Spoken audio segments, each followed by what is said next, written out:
Woo! Did I just surprise you? I surprised myself. Don't worry. Woo! You know what else surprised me? These movies from 2023.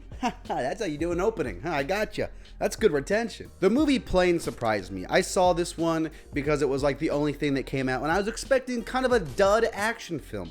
But I got actually not a dud action film. This film, you know, you got Gerard Butler, you got Mike Coulter, and they're on a plane. That's pretty cool. The plane goes down, bad guys come in, and they say, hey, this is our plane now. And then Mike Coulter and Gerard Butler, they go, that's our plane. There are a ton of great action films in this year, but I enjoyed this one. It's not amazing, okay? It's not the best film of all time. I mean, John Wick came out this year, so like, there's that. But it's a good film. After that is Saw X. The Saw franchise, I'ma be honest, I thought it was dead, you know, but like Jesus the Lord, the franchise came back from the dead and it said, you thought I was done? I'm not done at all. I'm just getting started. Tobin Bell, he's like 100 years old. I don't give a fuck. Let's get him back. We're making a prequel sequel. Let's run it.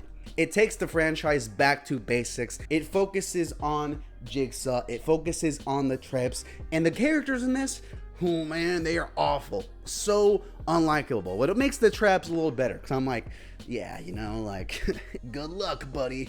I hope you die. After that, I have the film Reality. It came across to me as just like a streaming random movie. You know those streaming movies that come out all the time and it's like, oh, this one's about the guy that invented the playing cards. And it stars like Michael Pena. Those random like streaming movies. This one, called Reality, starring Sydney Sweeney.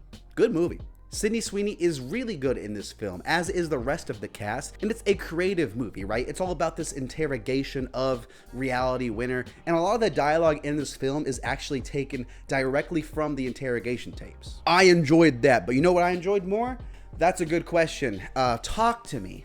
Yeah, Talk to Me. Talk to Me is a film by the Rocka Rocka Boys, and this one was really good. Horror demon movies are kind of like, it's kind of played out, you know. Horror demon movies, you know, it's like that like dopey cousin where you're like, oh man, he's gonna be here again, you know. Sometimes you're not looking forward to it, you know. You've spent so much time with them and you're like, oh man, not again.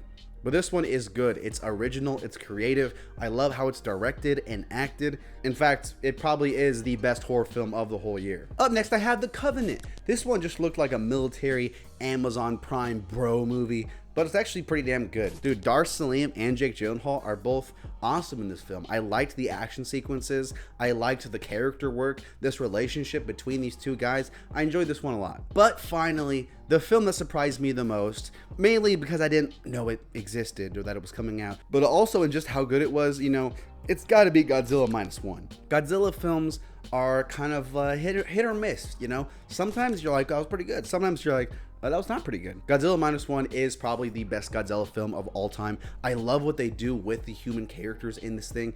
And dude, Godzilla is just so intimidating. It makes Godzilla incredibly scary again for human characters we actually like, we're actually invested in. I like how it takes it back to the roots of Japan and what this character means to Japan as a people and a country, and I loved what they did. It gives you like those crazy Godzilla moments you want, but also really, and again, surprising character moments with extreme levels of the depth and just feels that makes this film stick with you for Godzilla and for the characters and their relationship with each other. Those are the movies that surprised me this year though. What film surprised you, huh? Maybe you thought Oppenheimer was gonna suck. Did that surprise you? I hope not. New videos every single day. Hit subscribe.